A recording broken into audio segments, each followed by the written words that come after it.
So we are beyond the credential, navigating the first years of teaching. We're going to start with just introducing ourselves first. Um, I am Shelby Clatterbuck. I am teaching faculty as well as faculty chair for the Human Development Department at Irvine Valley College. I'm also a faculty lead in our teacher preparation pathway. And Mrs. Davis, or Jennifer Davis.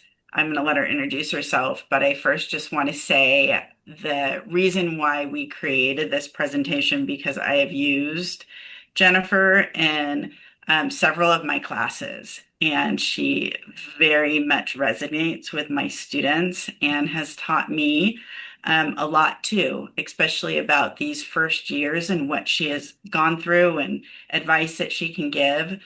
When we start talking about where we come from as far as the participants, I think that what she has to say will resonate with administrators, will resonate with teachers, will resonate with students that are in their credentialing program, as well as teachers that are navigating their first few years too.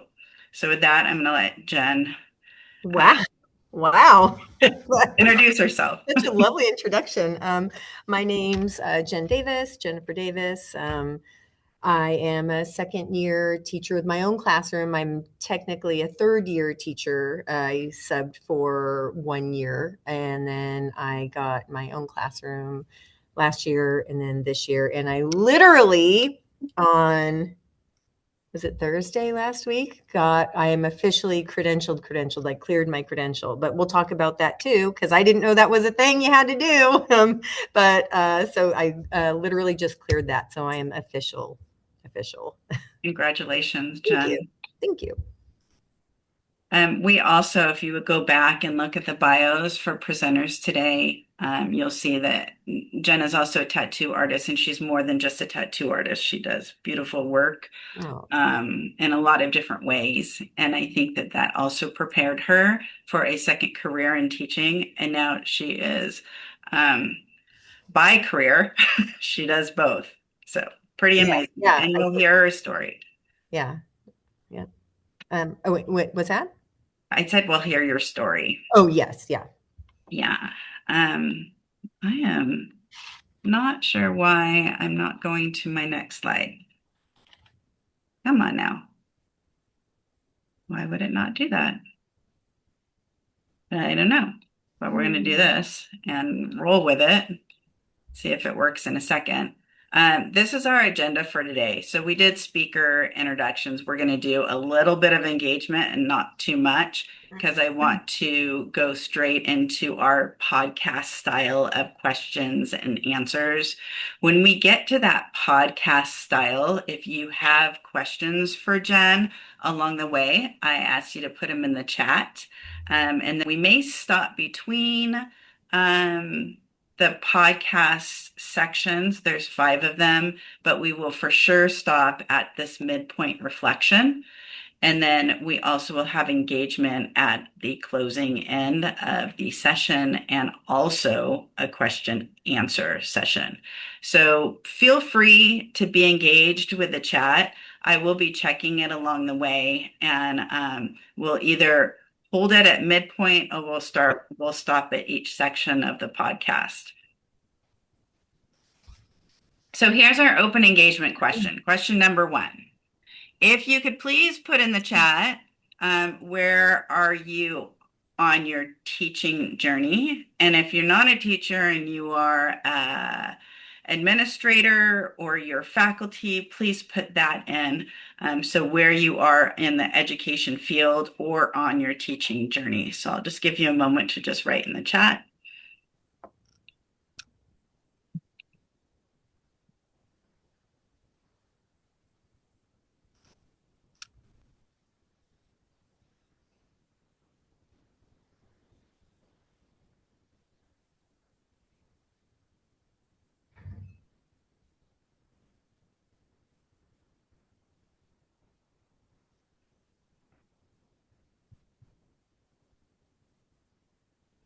Awesome. Thank you.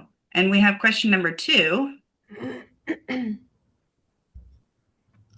drop one word in the chat that describes how you feel about teaching right now. So, in your pathway, where you're at, whether it's a student or you're already in your own classroom, whether you're credentialed or early childhood, and just put one word in that chat on how you're feeling at this moment. Scared, excited, scared. I know, scared Anthony. We're Yeah. here with you. Hopeful. Hopeful.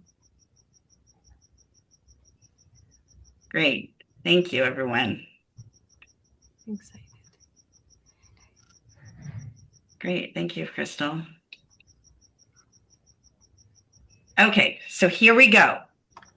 You guys are going to love Jen. You love what she has to say. No, I don't know about that. Oh, hold on. Brandon, I'm so sorry. Hold on. Let me mute real quick. Got it. So this is going to be part one, Okay, thank you. 2, and 3. I'm So good. part one, we have 3 questions, and this is Jen's journey to the classroom. So your first question, Jen, is what initially inspired you to pursue a career in education? Well, initially, I wanted to pursue a career in education when I was in high school. I'm 54 now, so I'm way past high school, and this is my second career. So I initially wanted to be a teacher in high school, but wouldn't say I wasn't lazy, but my path went a different way than teaching. So it was sitting in the back of my head that, gosh, I really want to do this, really want to do this. I became a tattoo artist and I had a lot of teacher clients and they're like, just do it already. I had nothing. I hadn't gone to junior college. I had no education and it was going to be a long road. And finally I just decided I'm going to do it. I have to do it. I want to, and I have to. Great. Thank you. You're welcome. Number 2, how did your experience in community college shape your academic path? And you didn't state this, but Jen's first started when she went back to school Oh, at community college. So yes. start Yeah. with that. Yeah. So I was, at this time, I owned a business. My husband and I opened up our own tattoo shop. And so I was a business owner and a full-time tattoo artist and a homemaker, a wife, all those things. And I was like, okay, well, this is it. I guess I'm going to do it. So at the age of 45, I went to community college and hit the ground running. I finished in, I think, just under 2 years. It was pretty quick. My whole journey was pretty quick because I didn't take any time off, like intersessions, summer, you name it. And I did it. I loved community college. I didn't ever want to leave there. I wanted to get my credential there. I loved it so much. I went to Santa Ana Community. They were extremely supportive. I'm still in contact with some of the professors I had there. I loved it. How it shaped my academic path. I think it's, I don't know how to answer that because I already had, my path was focused and I already knew. Oh, actually, I take that back. Let me retract. When I went in, I wanted to be a high school sex ed teacher. And so let me reverse that. And then they told me that wasn't really a thing anymore. So I was like, okay, well, what about high school health? I can teach, kids how to cook. And this tells you where I came from. They don't really do that anymore either. They don't really do home economics. So then I had to sit there and think about, okay, what is it that I want to do? And I was lucky enough, I don't have my own kids, but I was lucky enough to go to my best friend's kids' school and be at her open house and see talent shows. And my heart just was beating out of my chest. I was so excited to be in this classroom and see what was happening. And I thought, oh, well, duh, I'll be an elementary school teacher because I had such fond memories at her kids' school. And so that's what shaped it, just talking to that counselor. So I could have been, who knows where I would have been now, but yeah, so that's what shaped me was my counselor.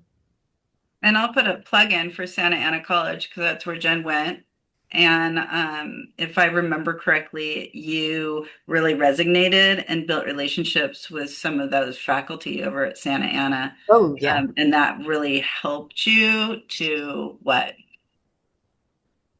Well, I mean, it was really just that first counselor that helped me. The relationships I built kind of, unless you're thinking of a specific story, are you thinking of a specific story that I'm forgetting? I'm thinking about a specific faculty member that really kind of took you under your wing and Was it um, the children's literature teacher, give me a name. Ashley No. Bootman? Ashley Bootman? Kimmel? Oh, I'm so sorry. Why? Yes, you're right. You're right. I think I'm just excited to be here. Yes, Professor Kimmel or Dr. Kimmel. Oh yeah. So she was my first introduction. Is She was the first education teacher that I had, the first one that the intro, like what you're teaching, right? The and All the early childhood courses. Yes, I fell in love with her and her style of teaching. And yes, you're right. She really did have a huge influence on me. Yeah, you're right. I forgot. That's okay. Let's bridge that into the next question Okay. because you went from community college at SAC or Santa Yeah. Ana College, and then you moved on to your 4-year program. So, Yes. what challenges or surprises did you encounter when you transitioned to a 4-year program, which, correct me if I'm wrong, was Cal State Fullerton? You are correct. Well, that's when COVID happened. So, I mean, it was crazy. That was the biggest challenge. It wasn't so much a challenge, the transition from community college to going to Cal State Fullerton. I really romanticized like being at college and being in the library, and I loved all of that. But COVID hit, and so all of my courses then were online, and I didn't get to go back, and I didn't walk for graduate. I also didn't walk for graduation in a community college, which I really wanted to do. But I didn't, but that's okay. I'm still here. And the COVID was the biggest challenge that I encountered. Surprises, are you talking about the program itself and what I learned, or they're really, I'm sorry, go ahead. I guess maybe you could look at it a lot of different ways. But maybe if you had certain expectations, or when you started to really take those upper division classes, did they inspire you more? Did it veer you in your direction that you were headed? Oh, I see. Well, I think the surprising thing was when you're in community college, you're taking a wide range of courses and things that you might not really be into, but you have to do it to get your AA. Um, when I got to Cal State Fullerton, what was really exciting was now it's like the things that you're interested in are being narrowed down, and now your sole focus is, so let's say mine was early child development.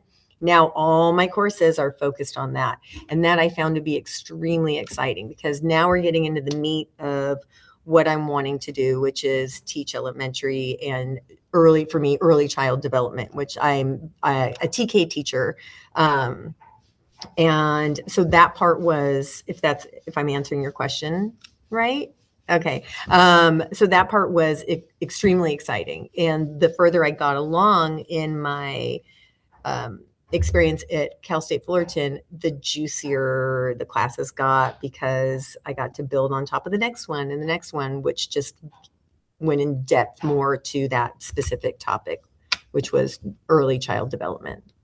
Did you find that you were kind of in a cohort at that point? You had the same classmates going through courses with you, and did that also bridge into your credential year?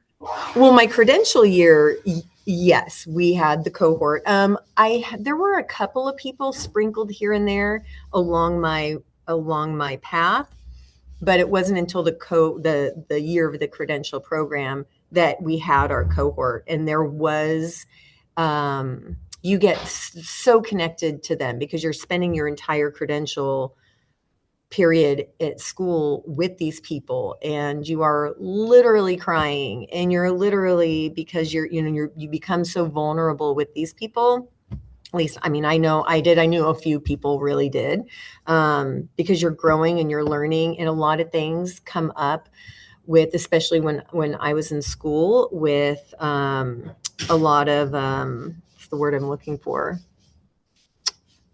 It got into the nitty gritty with oh, I'm so sorry, it's escaping me. Are you referring to the Like, actual credential year? yeah, just the particular classes that we took, and I can't remember this one class, but it was intense.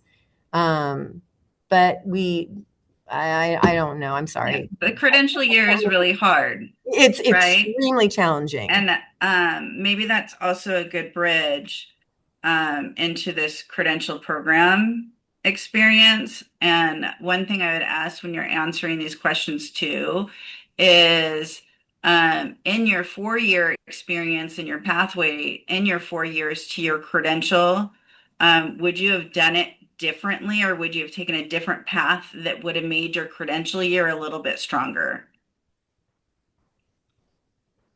No, there's one thing that I remember, and if I had taken a particular class, I wouldn't have had to take like the C best or something like that. I can't remember exactly. I apologize, but that's the only thing I would have changed. I wouldn't have changed anything that I So had. what I would hear you saying in that one point is that when you're doing your 4 years, whether it is your 2 years in the community college or your 2 years in your upper division in whatever pathway you choose at your 4 year institution, check those credentialing requirements and be in touch with counselors that can tell you what classes that you should be taking so that you can omit some of the testing or some of the prerequisites while you're in that 4 year. That's it. Yes, there you go. Awesome. Well, Yeah. let's talk about your credential program experience. What was the most valuable part of your credential year? Well, the cohort themselves, going through something that is that intense. How Um, big was your cohort?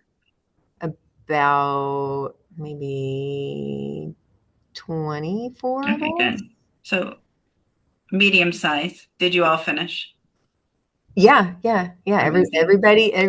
Ooh, actually, no, there's one girl, but I won't tell that story. It was pretty bad. That's That okay. we won't tell that story, but one girl did not finish, but everybody else did.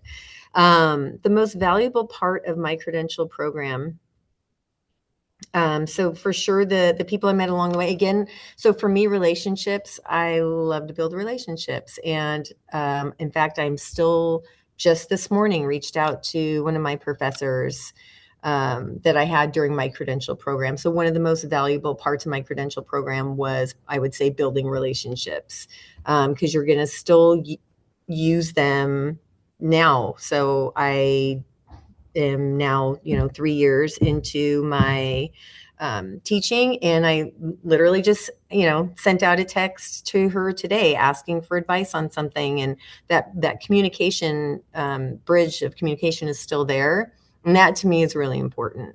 Yeah.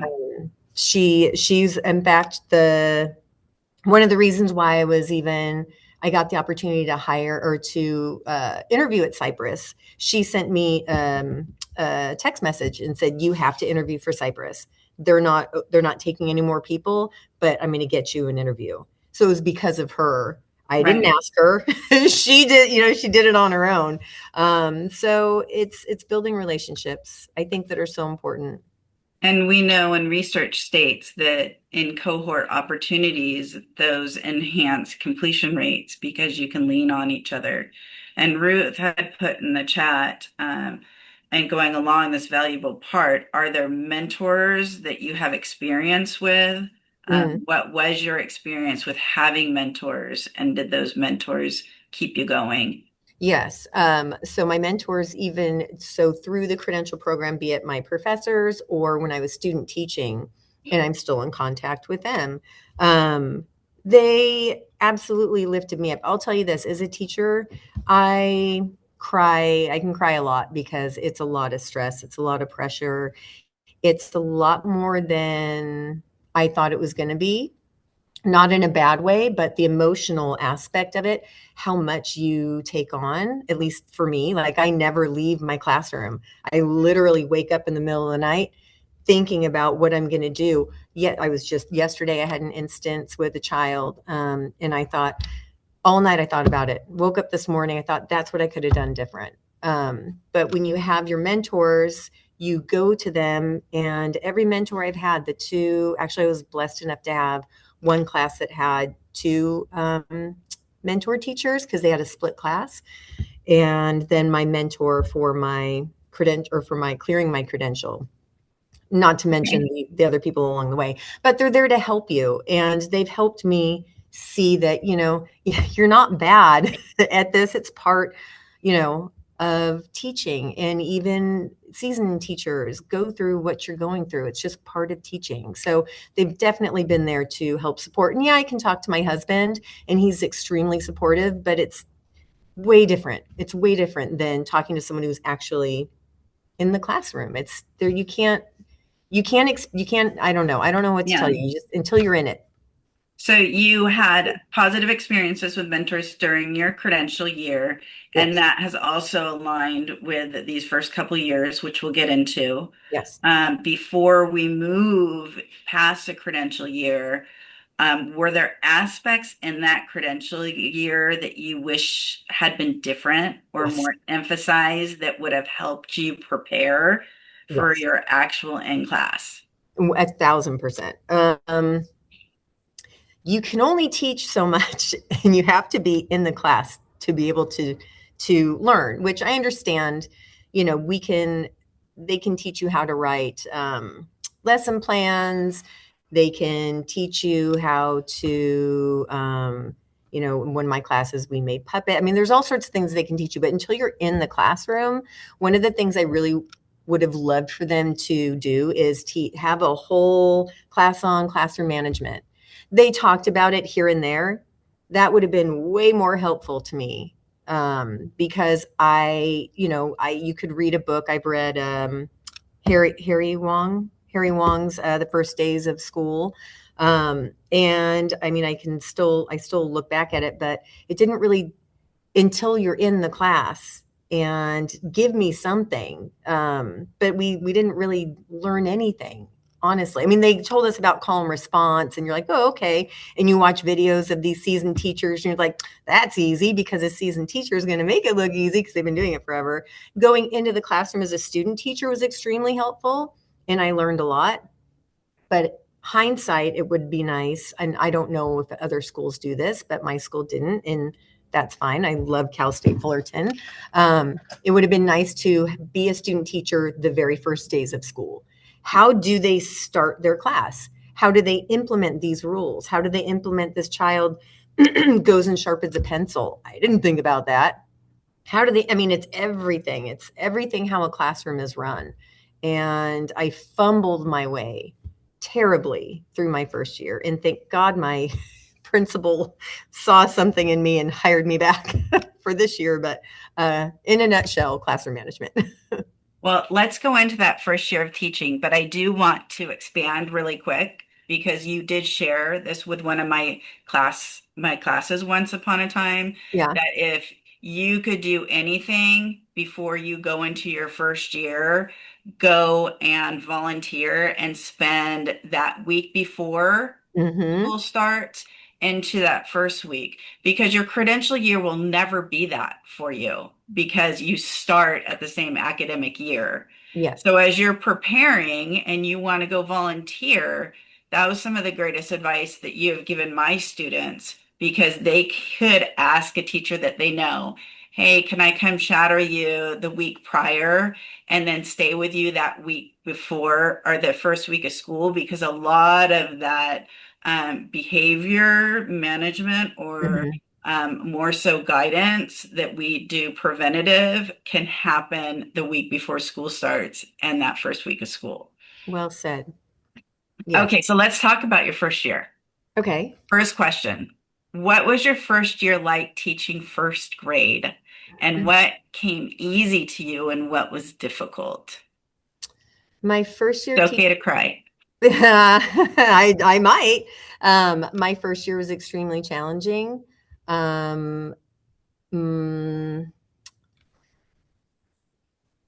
there's certain things I will leave off, only because it is being recorded, and I don't like to talk about particular things, so I won't. Understood. So I'll leave some of the most challenging stuff was navigating my way through curriculum that I didn't know anything about. Was managing these. I had some pretty big behaviors in my classroom, managing those behaviors and not having uh, tools to work with that. I didn't go to school for special needs, and not that these children were um, all special needs children, but the behaviors were so high that a couple of them were had extra needs that I didn't know what to do with, and I lost the classroom. Like I had no structure as far as I thought I did, but the kids just pretty much took over. I didn't have the support that I felt I needed through certain people that I probably should have had that support through. I was lucky that my admin was incredible. My principal was amazing. And I did have my mentor who also was helpful during that time. Um, Other challenges. My first year, I'm super eager. I'm a eager learner and I want to implement everything that I'm learning. So I took, you name it. Oh my gosh, this thing is so exciting. I'm going to try it. This is exciting. I'm going to try it. Podcasts, books, you name it, whatever. I'm going to take it and I'm going to implement it. And that made for a very unstructured classroom. It was chaotic. And the kids didn't know, what are we doing today? Because Mrs. Davis is crazy and she's going to change it all up. So I wasn't consistent. That's a big takeaway from last year to this year. I'm consistent and I've kept it very simple and very basic. So you kind of gone into that question number two on how you navigated the challenges a little bit with Mhm. management planning and workload. And I hear that you had a great principal and you had a great Yeah. mentor. So you Yes. had people that supported you. Yeah. You can go back and touch on that too, but I want to kind of jump to three, Yeah. which says, was there one moment that made Mm. you feel like you really grew as a teacher? And if that ties into two, bring it in, or you can go back to two, however you want to take that. So this will be my cry moment. The one moment that made me feel like I grew as a teacher. So I'm not a person I'm that, going to cry when you cry. yeah, good. I know that people refer to high kids, low kids. I don't particularly care for that, but for this instance, I will say one of my students that had challenges across the disciplines, whether it was writing, math, reading, spelling, all of it. She really had a challenging time. And I am really big on intrinsic motivation and teaching the kids about a tangible thought. So here we have, this is our proud jar. So anytime a kid's proud of themselves, they can put a pom pom in, or if I'm proud of them, or they see someone doing something that they feel proud of them, they put it in because it's a tangible thought. It's something you can touch. So we talked about all that. Fast forward, I'm teaching the children about the Statue of Liberty, and now it's time for them to write a little paragraph about the Statue of Liberty. So this child, and not once did I ever say this sentence. I gather all the papers, and this is the student that has a challenging time.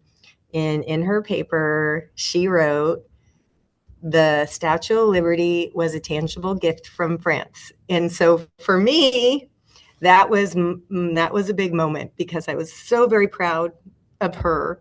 And like, wow, what I did, you know, what I taught her, even though it was out of context from what she wrote, but what she wrote was correct. It was just amazing, that here's this child who has challenges, and I it was just amazing. It was amazing for me. It was amazing for the parents. It was amazing for all the support team. I was like, look what she did. Look what she wrote. I never said this sentence, you know. It was just really an amazing moment and just very proud of her. What part of your year was that? This was towards the end of last year. Yeah, Yeah. that's amazing. Yeah, it really was. I still see her on campus. She's incredible. Um, Next, I just want you guys to just take 30 seconds to just reflect. Is there anything, or pick one thing that you're hearing that maybe you wish someone had told you earlier? It could just be an aha moment, or it could be something that was shared that made you think about something else, or something that, hey, I want to hear a little bit more about that. So 30 seconds, go ahead. You can write it in the chat, or you can think about it on your own. But as people are writing things in the chat, if you can please open up the chat and read what people are writing, you can give them a thumbs up, you can give them a happy face, you can respond. I'm going to do the 30-second timer now. Can I touch upon what Sabrina wrote or no? Do you want me to let me go? Wait, let's give it 30 for a Yeah, I'll second give so them we can reflect. Yeah. I'm all good with my timers too. I haven't even set the 30 yet.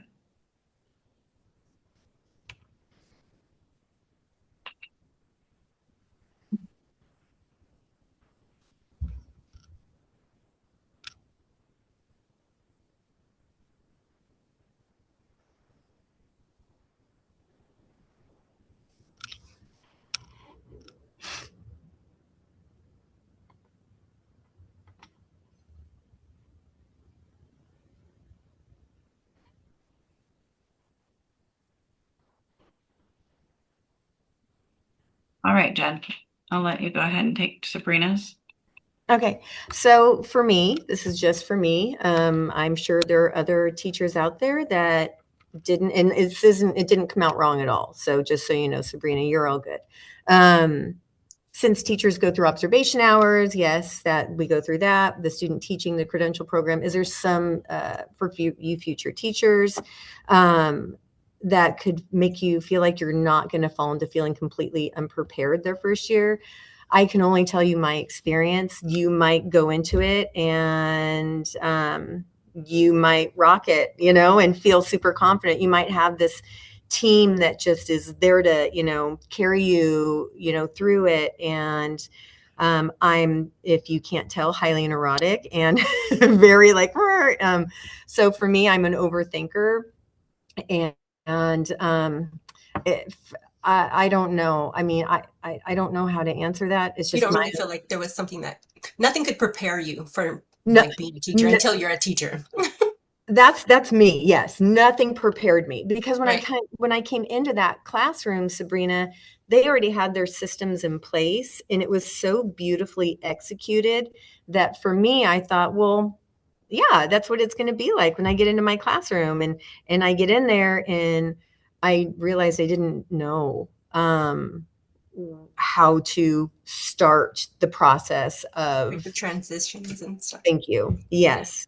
So, but you're right. You have your observation hours. That is helpful. Student teaching is extremely helpful. That's probably at the top of my list.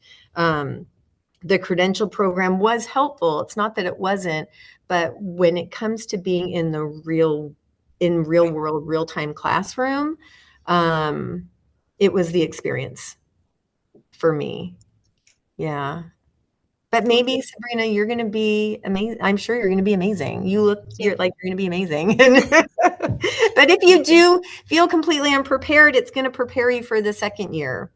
And Right. then this second year is preparing me for next year, you know? And every day really I feel like I'm prepared for the next day, but yeah, I didn't feel prepared. It was rough. I got at school, I'd get to school at 6 a.m. and I wouldn't leave till 6 p.m. And nothing's ever going to get finished. And I still have to tell myself that you have to go home. I still get here at 5:30, but I make myself leave at 4. Like, you're done, go, because you will burn out. Yeah. definitely. Can I just jump in? Go Uh, ahead, Ruth. I think that there's y'all who are new to this, it's a challenging time that you're in because you're probably looking on Pinterest and Facebook and Instagram or whatever other social media that is out there. And these teachers are creating these perfectly look like designed classroom. And we're almost like in this Martha Stewart, if I'm dating myself, era of teaching. And I think like just take a step back and think about the first time you tried to learn how to ride a two-wheeler. You didn't learn it all at once. You had to understand your balance. You had to understand your pacing. You had to understand the size bike you liked. There's a lot of different things that go into becoming an experienced teacher. After 20 years of teaching every single year, and it still happens to me when I go into a classroom, and I've been in it for 40 years, I still get nervous. I still get nervous that first day of school because you are not dealing with a static thing. You're dealing with lives, and the best laid plans are likely going to go south. And I think the adaptability that you bring to it, and when the students see that you're human and that you can roll with it, that's the authenticity that's going to go a long way, no matter how chaotic or how organized your classroom is. So just don't feel like you have to do everything at once and be that Instagrammable teacher because it's just gonna eat you up. And Jennifer, please don't be there at 6 a.m. and 6 p.m. That's what we're trying to do is the teacher retention and understand it's never going to be perfect because humans aren't perfect. Yeah, it's for me. Yeah, for me though, being here at 5:30, and I do agree with you, Ruth. The whole Instagram thing, and that can really um, maybe not make you feel very good about yourself, but it is. I'm seeing on here, someone said that it's messy. It is messy, but there is that. I'm sure you've heard there's beauty in the mess of it, right? I have grown so much in that 1 year because I did fail, right? And we can't just teach a growth mindset. We really do have to believe it. And I do believe it. And I'm consistently reflecting on everything that I should have done this. I could do this. I don't think you failed. But it's good to, I like that I make mistakes all day. And in my class, I'm sure other classes, they do this. Anytime we make a mistake, we always go, so-and-so, you're so cool. So we celebrate that mistake also. And the kids do it with me. I'm like, oh, I made a mistake. And they're like, you're so cool, Mrs. Davis. Thank you. Um, but yeah, I mean, and I hate that I hope I'm not making everyone sound scared. I feel like now I'm sounding so negative, and I don't mean that as just, No. okay, all right. Because So I love it. one thing I want to say too, and I counsel all my students in this, whenever you take a new Oh, job, no matter what hold on. career it is in, your first year is a transition year. It's a learning year, and it's always going to be hard. So, with that stated, when you're a teacher responsible for 20 to 30 children, Mhm. there's a lot more pressure on your shoulders, but you need to give yourself a break because it is going to be a learning year. And your credential year is always a hard year because we put so much into your credential year. Mhm. And then all of a sudden you're in the classroom, and I think it was who was it? Was it Anthony or Crystal who stated, go out and sub. It's a great idea too. And sometimes people go into their credential year without a lot of pedagogy and they didn't go through child development courses. And, so a lot of their pedagogy came in their credential year, which was so packed in there.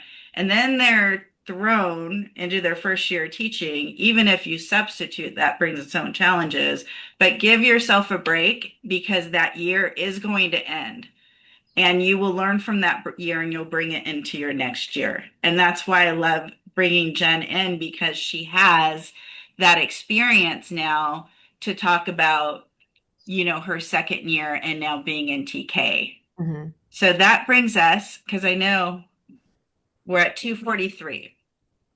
So Excuse me. Jen, Go ahead. go ahead, Dell. Are you Dell or what is your Yeah, name? yeah. My name is Della, but I just use Dell. For short. But yeah.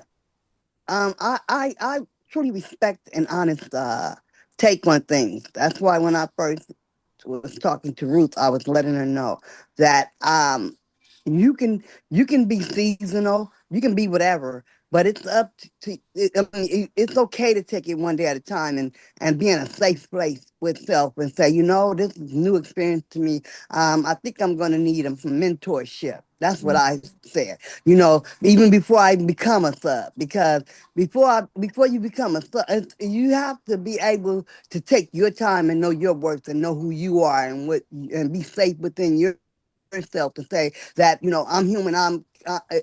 It's not about failing. It's about saying that, okay, I didn't know this. I didn't know that. It's okay to be able to say, you know, I'm going to take it one step at a time. I'm going to go with somebody that's seasoned to be able to let them guide me. It's not about money for me. You know, even though money has helped me, I'd rather just step into a safe space and be like a student with a mentorship for me. You know, so I just wanted to tell Jen, thank you for being able to get on here and be transparent. And I feel you. It's okay. You keep on Oh, pushing and working up. Thank you.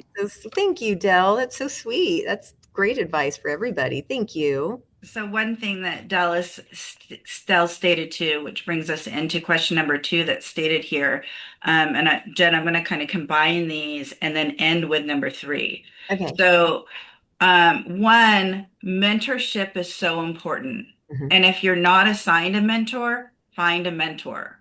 That could be an old faculty person, that could be your best friend who's now a teacher, that can be your old friend who's now a teacher, that could be someone in your class, in your school. Find someone because that is going to be your small cohort. So, Jen, how is your experience different now in transitional kindergarten? And then bridging from what we're talking about, mentors, what supports have made the biggest difference for you? My my experience going into TK has been a world of difference. I love TK. I am loving, I feel so much more confident this year. I don't know if it's a combination of the grade level, the team that I have is supportive, if it's just my experience from last year into this year, whatever it is, it's made this perfect storm. And my mentor, who is also, she works here, has come in to observe me. My principal comes in to observe me, and both of them were like, "You are a different person this year." I was like, "Oh, well, thank you." And they're like, "We see it. We see it. You just this is your spot. Like you are." Whatever is happening, it's amazing. And I feel it. You know, I come in this classroom, and last year parents would come in the classroom, and I hated it because my classroom was messy, and not messy in a good way, because this TK classroom gets really messy, and I love the mess in TK. But I have a controlled chaos in here. And I'm feeling, I don't know, there was a confidence shift. And again, I think it's part of a perfect storm, the experience from last year and the team. So that experience, I don't know, I love it. I absolutely love it. And what supports my mentor, my colleagues, self-care strategies, I don't know what that means. So I don't, I'm the worst. I Not don't going in at 5 a.m. that's just, well, I have to. For me, that if I don't, I'm going to stress I out. get it. Me too. I've I been like, here since 6. yeah, see, it's good. Yeah. I feel early. So I don't know what self-care is. Well, we'll leave that off the table. I'm sure Support. there's another session on self-care for teachers. Yeah, I'll take that one. I'll tell you that I watched Jenny experience her first year, and I think we might have even cried together, but I knew that Jen was an amazing teacher and that she was going to have a career. And so I just needed her to get through that first year so that she knew it. And when you guys are having a hard first year, not assuming you're going to, but if you do, you know that that's not going to define you as a Yeah. teacher and it's not going to define your success in our field. So it's a learning year. I Last like that, question. Shelby. That was really good. I like that a lot. What advice would you give to someone working towards their credential right now? Because there's several on the call that are. Just I don't know. Keep if it's if it's in your heart, then keep going. I mean, that's really the biggest advice. I don't know. I mean, if you're in it and you're loving it and you're excited to learn things about being an educator and excited to learn things about kids or whatever, if it's high school, if it's TK, anywhere in between, if you have the passion for it, you absolutely have to keep doing it because it is amazing and it feels so good. The day I graduated and someone asked me, what do you do for a living? When I got to say I'm a teacher, I mean, forget it. Like, even like now, still, like, I feel proud. And if you don't feel like that, then maybe, I don't know. I think you have to love it because it can tear you apart, but it can also lift you up. And sometimes in the exact same moment. And sometimes in the, it's incredible. If you have the passion, keep going because it's worth every tear. It's worth every struggle. It's worth every cry. It's worth all of it. Are you crying right now? I am. Ruth, are we a hard stop at 50? Not really. I'm gonna drop a couple of things in the chat then, or if I could just share something real quick. Ooh, I do want to just mention, um, as Jennifer said, if it's in your heart, it's in your heart. But it's like anything. If it's not in your heart, that's okay too. sure. Honestly, and that's part of what we're so lucky with our Ed Path Success program. Those of you that know who we are, we allow for that. We allow for exploring the different levels of teaching, and but that doesn't necessarily mean if classroom teaching is not for you. I'm sure Shelby can tell you all sorts of opportunities are out there in school sites for you to be in that space, and we need them just as much as we need the teachers. So just want to plug for that and appreciate all your insights. If I could just share screen for a moment, and then if you want to go Sure. back to the Q&A. Um, Yeah. And while you're sharing your screen, Ruth, I just want to say that Jen went into this field of teaching not even thinking she was going to teach the littles. You know, she was exactly. going into high school and she Yep. switched it. And And it's that's okay to do that. And that's what teacher exploration is all about. So for any of you that are even thinking about it, just go look at your neighborhood school, go look wherever you can and figure out what, like, because you think you know a grade level and then you go, oh, I didn't know that. Anyway, for those of you that want to give us feedback, please go ahead and scan this QR code. I'll put the link in the chat as well. And I'd also enters you into a little opportunity drawing. So we would love to have you participate in that. I'm going to put it And in if the you guys chat. want to talk at all about your pathways, I put my email. You don't need to be an IVC student to check in with me, and we can talk about different pathways and different programs as Great. well. I can make you host in a minute when I don't. I got to go get another one started. So I'm going to stop the recording in a minute.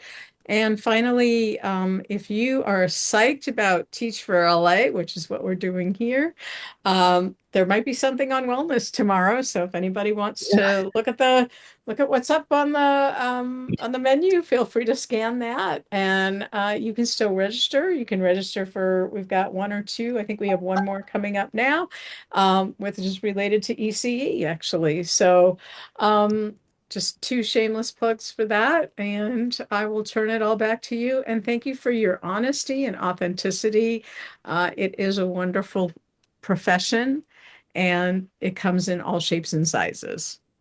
So I mean, And we'll for turn it over to Jennifer you, Shelby. Is it McLeod?